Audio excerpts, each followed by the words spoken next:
Good afternoon. Welcome, Kent Bain with Nine Business Group and Elevate Your Business Chat.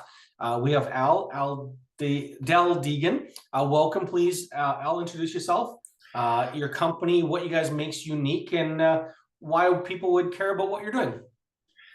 Thank you so much, Kent, for inviting me to be here. My business is called New Idea Machine, and at the core, we're a custom software development company. But the twist or the uniqueness is that the reason the company exists is because we're giving opportunities for people who have upskilled or reskilled their career and pivoted into tech to become software developers.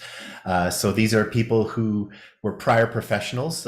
We've had, airline pilots, oil and gas engineers, chefs like Red Seal chefs and stuff. But for whatever reason, they've decided that life has led them to the point where they want to become part of the tech industry, and software development is what drew them to their new career. And our purpose is literally to give them hands-on experience building software applications so that they can get a real job out in the industry where they now have education and experience to move forward. Cool. Good for you. How long have you been at it? I guess informally as a sole proprietorship, we've been going for about a year and a half, but we formally incorporated the business in September of 2022. So not officially that long, but I've been in the software development industry for my whole life pretty much. And I had a software company in the past as well. So I've got lots of experience. So in those years of experience, what has been the biggest challenge you've had to face? How did you overcome it? How did you solve it? What does it look like today? Well, I think with most businesses, I guess one of the biggest challenges is getting paid. In my past software company, we did it kind of traditionally like everybody else does, where you do the work and then you invoice them and then you wait 30 or 60 days to get paid and then you just carry forward. And that was painful because I found spending most of my time was bill collecting and begging people to pay their bills so that we could keep going. So one of the things that I've did differently with this company is we said, hey, you know what? Lawyers always get paid. So we work on a retainer basis. So if you want to work with us, we come up with an agreement, we do our quotes or whatever it is to make you feel comfortable.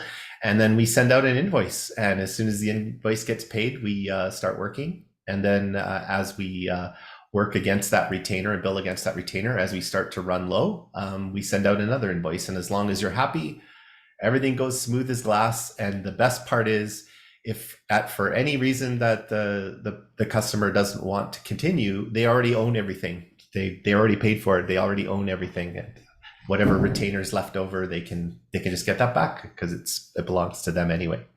That makes a lot of sense. Good on you for finding a different model to make sense for everybody. Keeps you whole, keeps the client honest. 100% agree. What is one thing you know now that you wish you would have known when you started in business, whether it be 6 months ago or 16 years ago?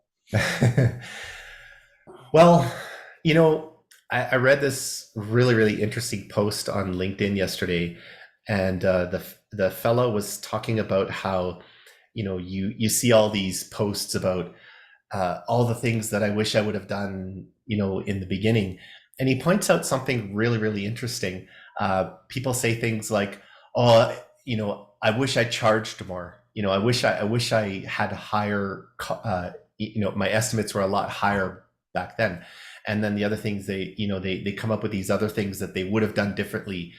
And he points out that you actually wouldn't be where you are today if you didn't do what you did before. So the fact that you were charging too little before is what made you get business and made you be able to prove yourself and get you to where you are today, where you can now raise your prices. So it's an interesting question. What would I have done differently? I mean, a lot of things I would have done differently would be to, work on a retainer model instead of begging them to pay me later. The other thing would be, trying to focus on the correct pricing for the industry, because when I had my first software company, we charged way too low. Like people were just getting highway robbery with us, and we didn't know any better. And once we raised raised all our prices, then everything became easier and more successful. But you can't know that in the beginning. I really believe that this article that I wrote really hit the nail on the head. Is you learn as you go. And what's the Silicon Valley mantra? Move fast, break things, figure it out as you go, and beg forgiveness later, and all those things. I mean, when you're in business, until you get a first customer who actually pays you, you're nothing. You're just a dream. And when you start getting business and you start getting paid and things start moving forward, then you have something to show. And the more you have to show, the more experience you have, the more happy customers you have, the easier it is to get the next piece of business. So I really like that article. It makes a lot of sense. And I think if I look back over 15, 20 years of working with entrepreneurs and business owners, there's a lot of truth to that, because no business owner is created equal, no business is created equal. We all get to a certain point with what we've learned along the way. And there is that giant learning curve of, wow, there's all the stuff I didn't know. And there's stuff we're good at, and there's things we have to fail at. So I think it's a great observation. If there was a pirate, a thief in and around your business, what would they steal from you? I have a feeling that the most obvious pirate for almost every business is all that stuff you do for free. All that time you spend that you don't get paid for. One of the biggest, most obvious ones is the sales calls. You can spend 2, 3, 4 hours talking with a client either in person or over the phone or whatever, and you don't actually get anything for it. If you're applying for RFPs or government contracts or anything like that, you spend hours and hours and hours preparing documentation and getting the thing looking just right so that you can hopefully win the contract. And the majority of the time you don't win the contract. And there's a lot of internal business stuff that you have to do that you don't ever get paid for. So you hope that your hourly rates or however it is you bill your clients, you hope that you have enough buffer in there to handle all the stuff that you get to do that you don't actually get to bill for.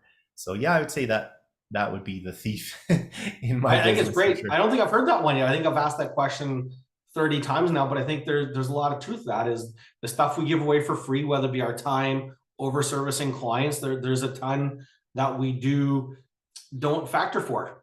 I think it's genius. What is your definition of success, and has it changed over the years?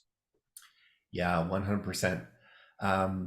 When I was younger, when I was first came out of college and university, success to me was, having lots of money and the beautiful house and the family and the nice vehicle and all that kind of stuff.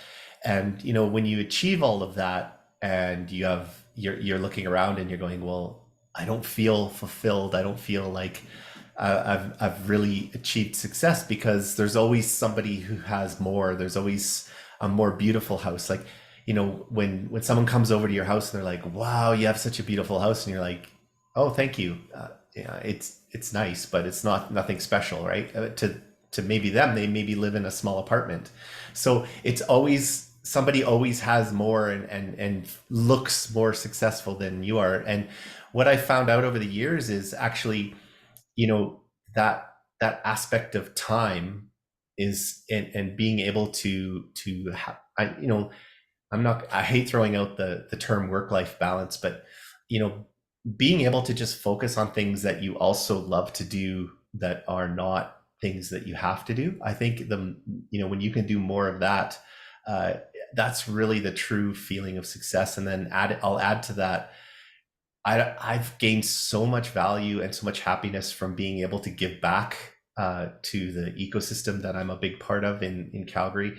And when you're able to make a connection with somebody and say, oh, you know what, you should talk to this person, and then they make that connection, and then they're like, thank you so much. If it wasn't for you, I never would have met this person who did this for me or introduced me to this other person or whatever.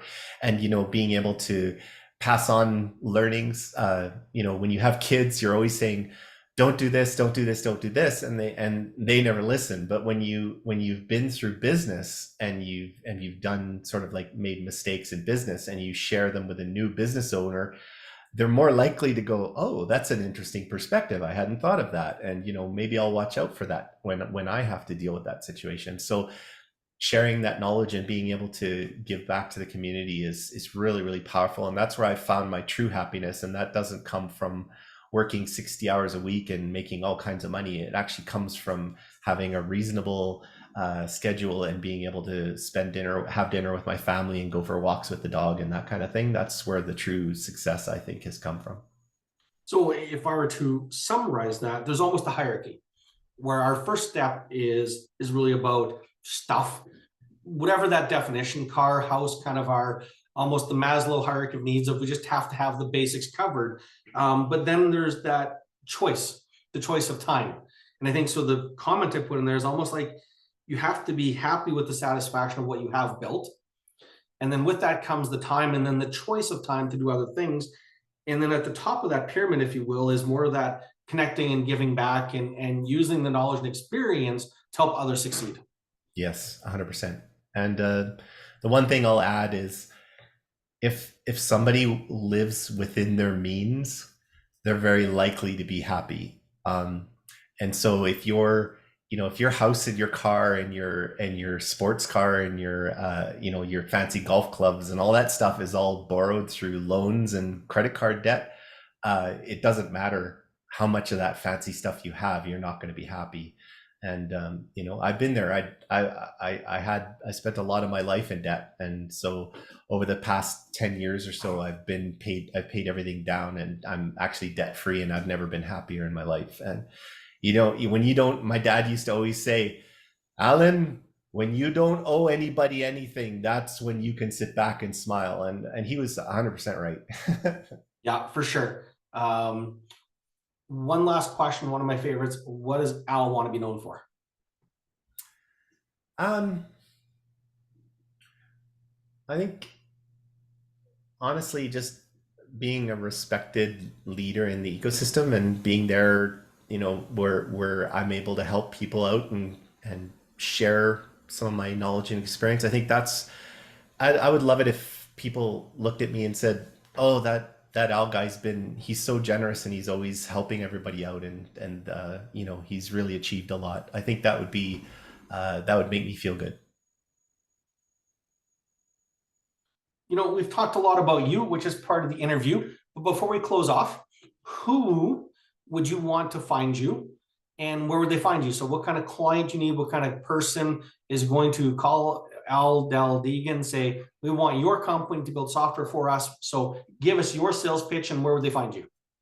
Okay, sure. Well, I guess we're looking for clients who are looking to either build software or hire contracted resources to help them build software. But they're actually interested in that concept of giving new resources an opportunity to grow their skills and gain experience. And I think that's really, really powerful because, a lot of companies say, oh, we're looking for senior people. Well, there's not a lot of senior people out there, and most of them are getting paid a lot of money. And, I like to say, you could probably get 3 or maybe even 4 junior developers for the price of 1 senior developer. And they're actually going to be passionate and dedicated and very productive because they're excited to have their first job. And as long as they're led and mentored by, intermediate or senior level resources, like they are at New Idea Machine, that takes the risk away from the client. And so that would be my general sales pitch. If you want to reach me, just go to newideamachine.com. Excellent. With that, thank you very much. You've been great with your time. The answers are fantastic. I don't know if the book is going to be written one day, but the answers we're getting on that whole topic of pirate and a thief, I think maybe the topic of the book one day is going to be the 7 pirates in a business and what to do about them. So stay tuned. Nice. Very nice. Thank you for having me today, Kent. You're welcome. Thank you.